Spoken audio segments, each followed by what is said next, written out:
Hello Mark, this is Tech. I'm a freshman in NCUE. My student number is 11. Today I'm going to read you a speech which is given by Toni Mack. The laws that sex workers really want. I want to talk about sex for money. I'm not like most of the people you have heard speaking about prostitution before. I'm not a police officer or a social worker. I'm not an academic or a journalist or a politician. And as you'll probably have picked up from Miriam's blurb, I'm not a nun either. After, most of those people would tell you that selling sex is degrading, that no one would ever choose to do it. That's that's is that that it is dangerous. Women get abused and killed. In fact, most of those people would say there should be a law against it. Maybe that sounds reasonable to you. It sounds reasonable to me until the closing months of 2009, when I was working two dead end minimum wage jobs. Every month, my wages would just replenish my overdraft. I was exhausted and my life was going nowhere. Like many others before me, I decided sex for money was a better option. Now, don't get me wrong, I would have loved to have won the lottery instead, but it wasn't going to happen anytime soon, and my rent needed paying, so I signed up for my first shit in a brothel. In the years that have passed, I've had a lot of time to think. I've reconsidered the ideas I once had about prostitution.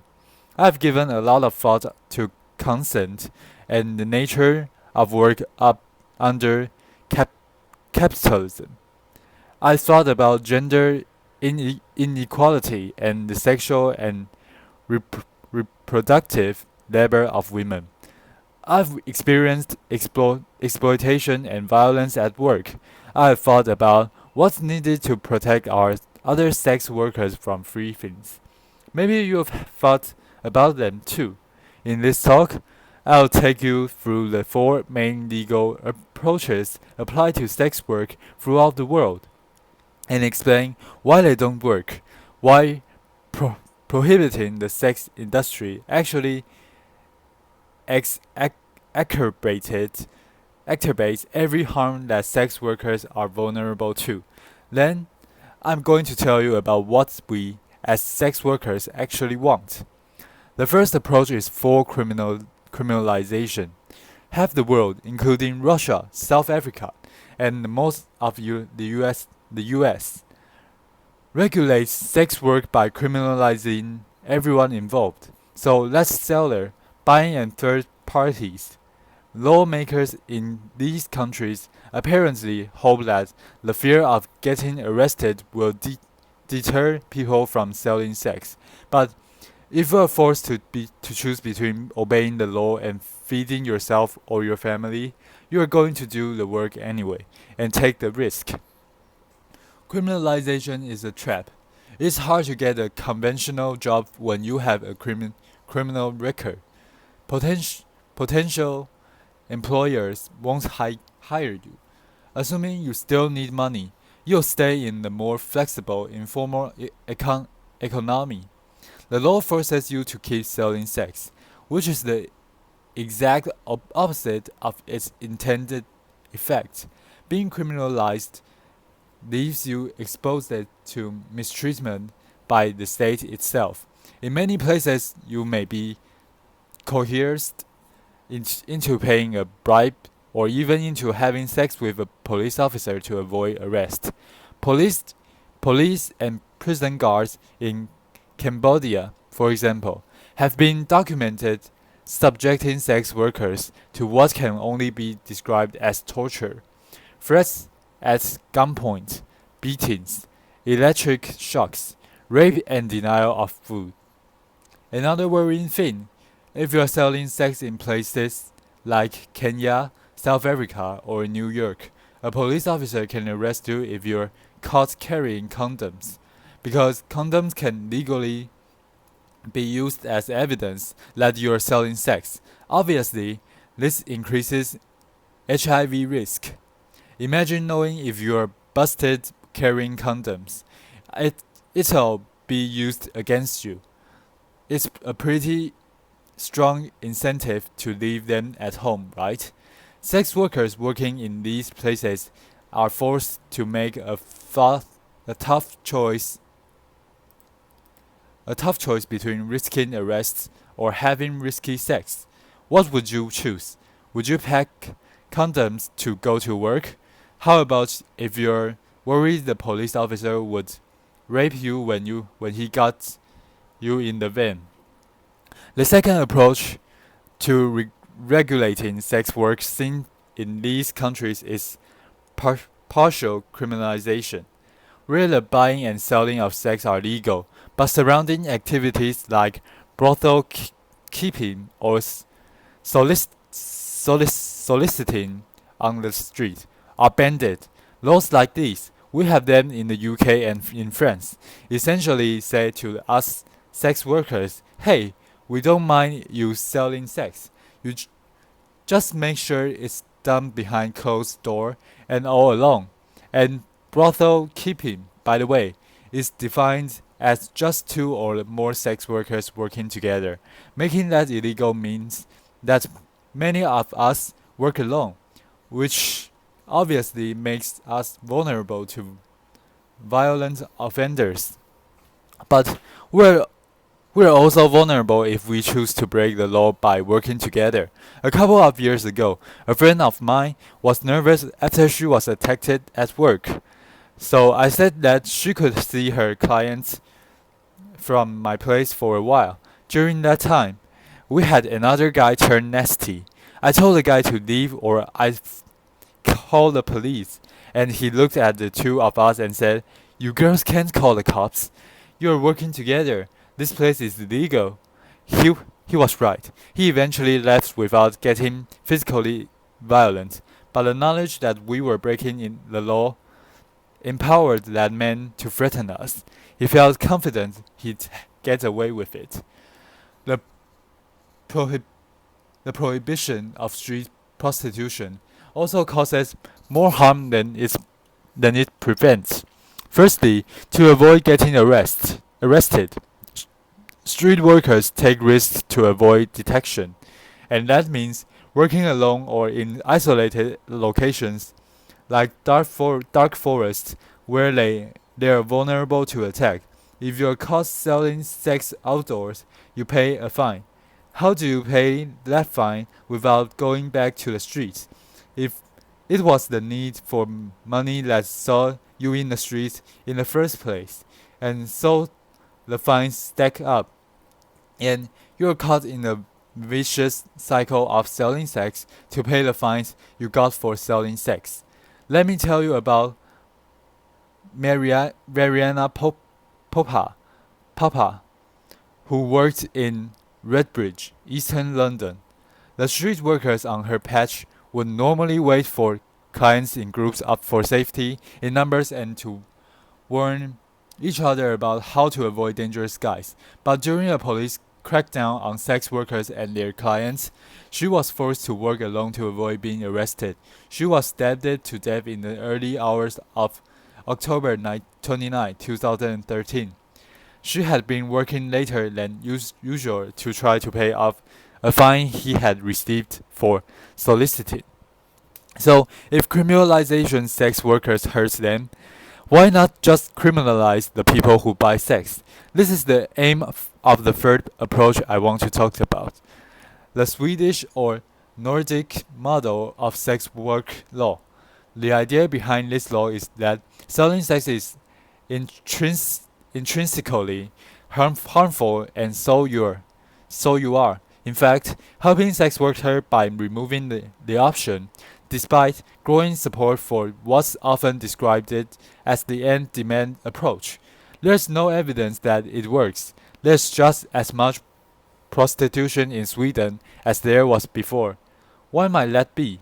It's because people selling sex often don't have other options for income.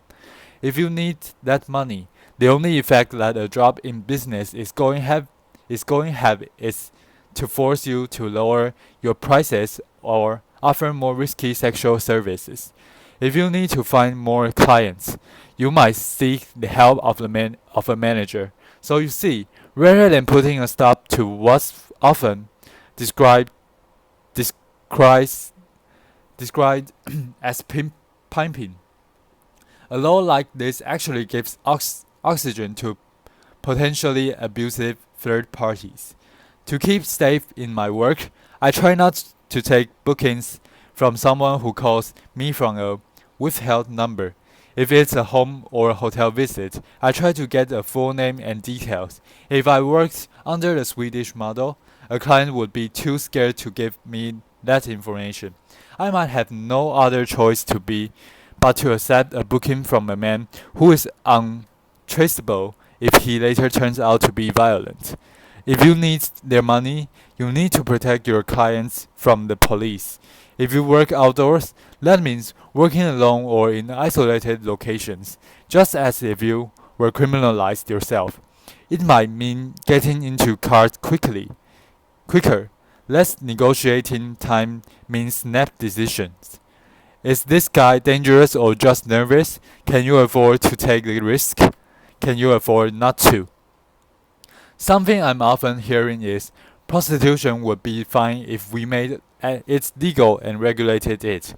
We call that approach legalization, and it's used by countries like the Netherlands, Germany, and Nevada in the US.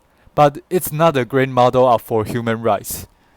And in state-controlled prostitution, commercial sex can only happen in certain legally designated areas or venues.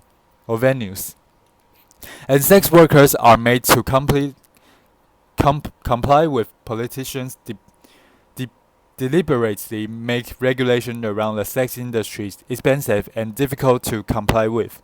It creates a two-tiered system, legal and illegal work.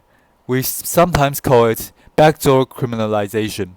Rich, well-connected brothel owners can comply with the regulations, but more marginalized people find those hoops impossible to jump through. And even if it's possible in principle, getting a license or proper venue takes time and costs money. It's not going to be an option for someone who's desperate and needs money tonight. They might be a refugee or fleeing domestic abuse. In this two-tiered system, the most vulnerable people are forced to work illegally. So they're still exposed to all the dangers of criminalization I mentioned earlier. So it's looking like all attempts to control or prevent sex work from happening makes things more dangerous for people selling sex. Fear of law enforcement makes them work alone in isolated locations and allows clients and even cops to get abusive in the knowledge they'll get away with it. Fines and criminal records force people to keep selling sex, rather than enable them to stop. Crackdowns on buyers drive sellers to take dangerous risks and into the arms of potentially abusive managers. These laws also reinforce stigma and hatred against sex workers. When friends temporarily brought in the Swedish model 2 years ago, ordinary citizens took it as a cue to start carrying out vigilant attacks against people working on the street. In Sweden, opinion surveys show that significantly more people want sex workers to be arrested now than before the law was brought in. If prohibition is this harmful, you might ask, why is it so popular? Firstly, sex work is and always has been a survival strategy for all kinds of unpopular minority groups, people of color, migrants, people with disabilities, LGBTQ people, particularly trans women. These are the groups most heavily profiled and punished through the prohibitionist law. I don't think this is an accident. This law have political support precisely because they target people the voters don't want to see or know about. Why else might people support prohibition? Well, lots of people have understandable fears about trafficking. Folks think that foreign women kidnapped and sold into sexual slavery can be saved by shutting a whole industry down. So let's talk about trafficking. Forced labor does occur in many industries, especially those where the workers are migrants or otherwise vulnerable, and this needs to be addressed. But it's best addressed with legislation targeting those specific abuses, not the entire industry. When 23 undocumented Chinese migrants drowned while picking cockles in Morecambe Bay in 2004, there were no calls to outlaw the entire seafood industry to save trafficking victims. The solution is clearly to give workers more legal protections, allowing them to resist abuse and report it to authorities without fear of arrest. The way the term trafficking is thrown around implies that all undocumented migration into prostitution is forced. In fact, many immigrants have made a decision, out of economic need, to place themselves into the hands of people smugglers. Many do this with the full knowledge that they'll be selling sex when they reach their destination. And yes, it can often be the case that these people smugglers demand exorbitant fee coerce migrants into work they don't want to do and abuse them when they are vulnerable. That's true of prostitution, but it's also true of agricultural work, hospitality work, and domestic work. Ultimately, nobody wants to be forced to do any kind of work, but that's a risk many migrants are willing to take because of what they are leaving behind. If people were allowed to migrate legally, they wouldn't have to place their lives into the hands of people smugglers.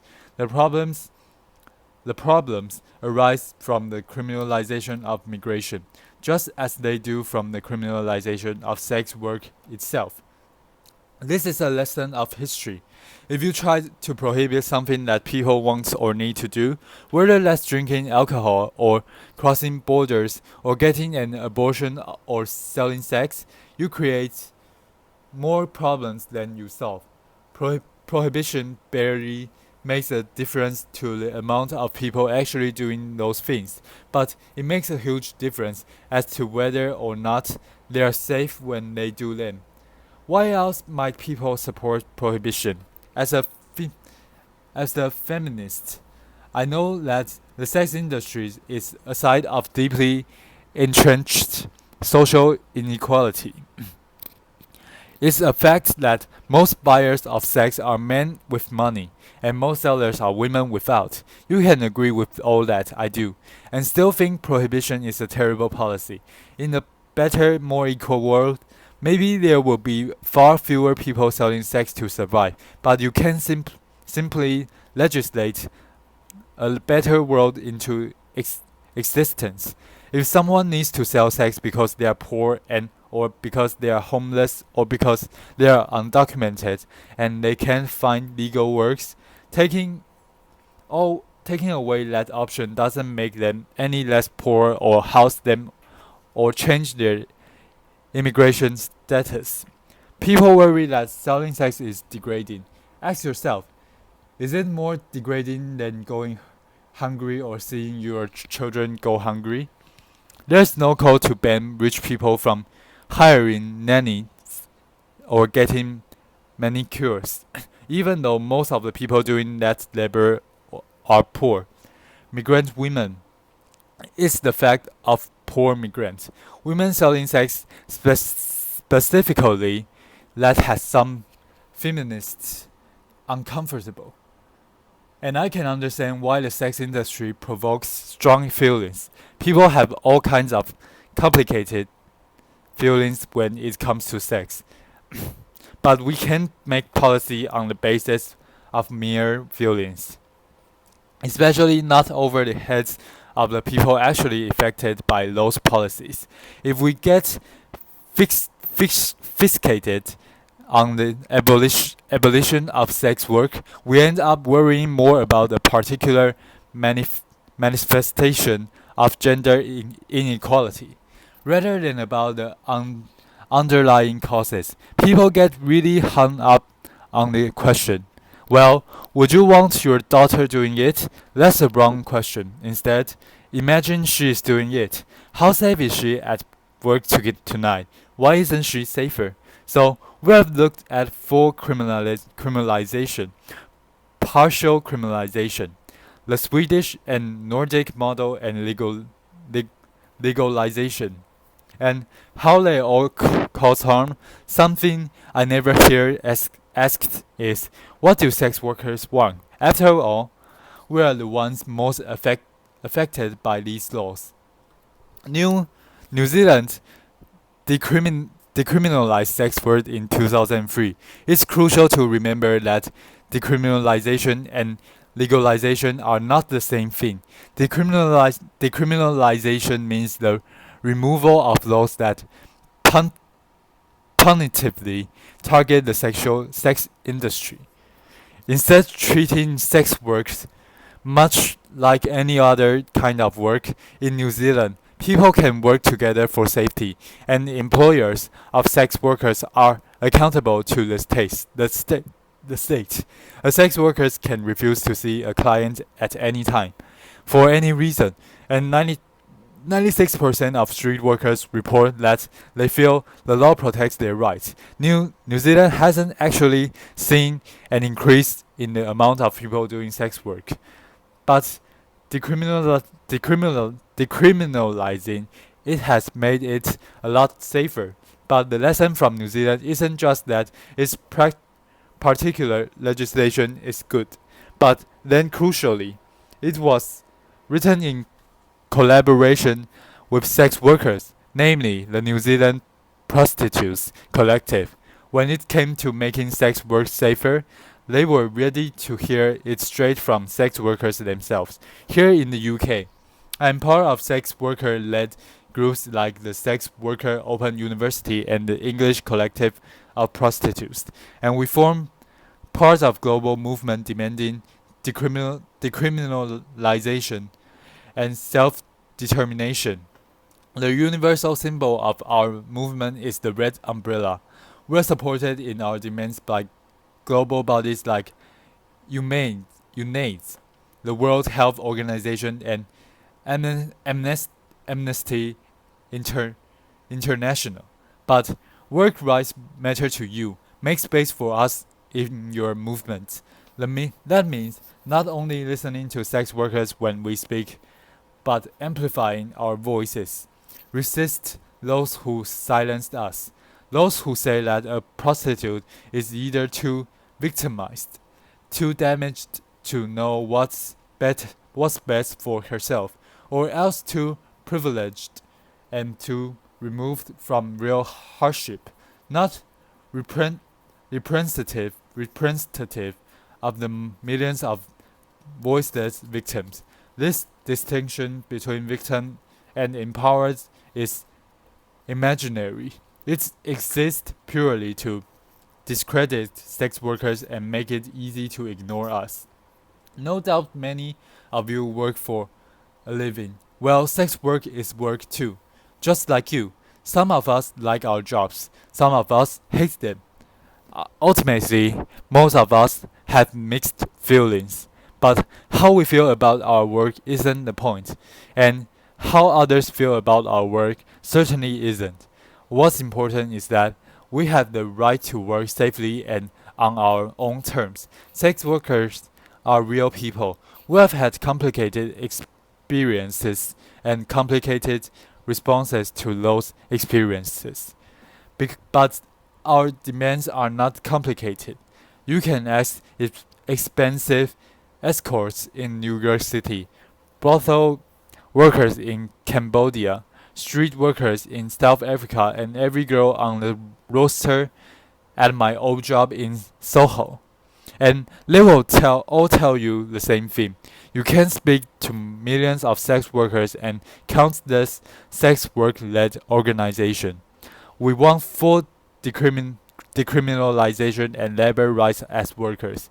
I'm just one sex worker on the stage today, but I'm bringing a message from all over the world. Thank you. Applause. So this is the entire speech. Thank you for listening.